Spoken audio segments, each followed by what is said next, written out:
I think it might have been Jonathan Haidt, who I don't remember if he was saying this is what science is supposed to be, or if this is what the academy is supposed to be, the universities. Yeah. But either way, he summarized either science or the academy under a term. Maybe he got it from someone else, but it was the first I'd heard of it. Is institutional disconfirmation, right? And he was arguing, he was showing all kinds of data saying that universities tend to be left of center. You know, the sociology department and anthropology way over here, and the far right ones are actually moderate Democrats in business schools, right? And he wasn't saying. He said it was some conversation he was having with, I think it was Jordan Peterson.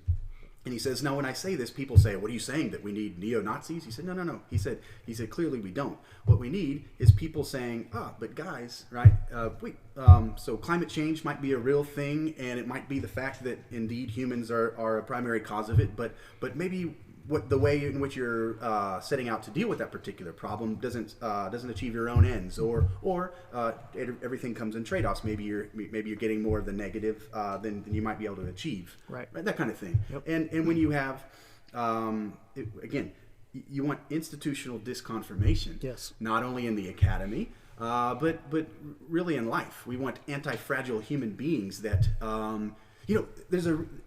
Do you click clickbait? Clearly someone does, because they're on web pages. It works. I don't click. It must work. Well, okay, exactly. Yeah. But most people recognize, okay, somebody's grandma. I think it's just a bunch of grandmas that are clicking clickbait, right? Enough grandmas to feed the clickbait engine, right? Yeah. But people will become sterilized to this. They see it and they're like, okay, well, clearly that's going to bring me nowhere. Right. That's going to be to a website that says I have a computer virus, but in fact it's giving me a computer virus, so I won't click it, right? Mm-hmm. People recognize it, right? Yeah. And that's because in life, if you're around people offering you this, offering you that, haggling, that kind of stuff, you tend to be better at saying no to the things that would lead you to trouble, right? Mm-hmm. So yeah.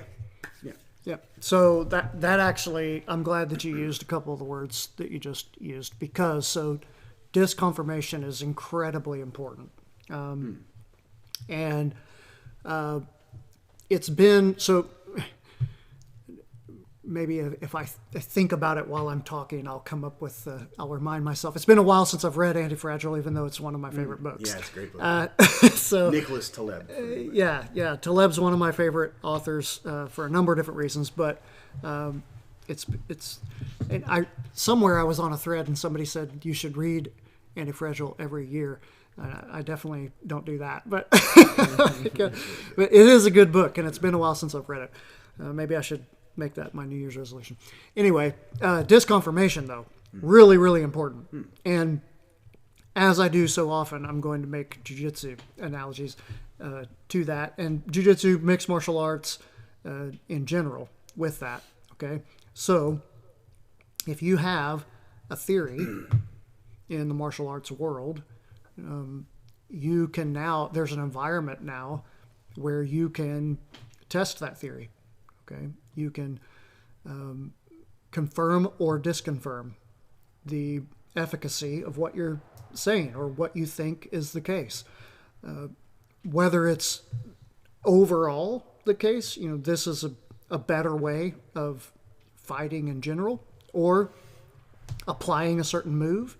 You're welcome to say, I have a better way of doing this choke. I have a more efficient way of applying this lock.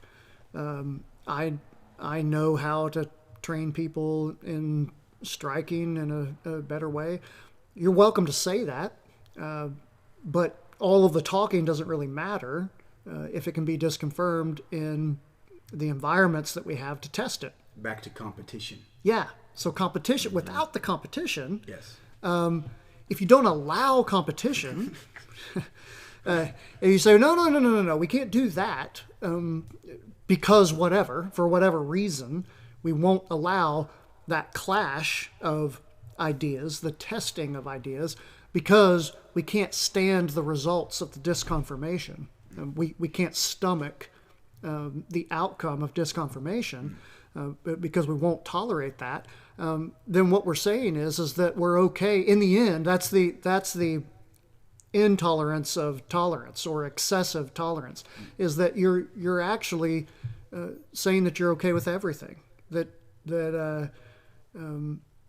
you're so against that disconfirmation that you don't care about truth, you don't care about progress, you don't actually care. And so if that analogy that you were talking about earlier was towards the academic world, then you're not making any progress towards more true ideas or testing whether or not something is aligned with reality in any way, because you're not okay with a competition of ideas.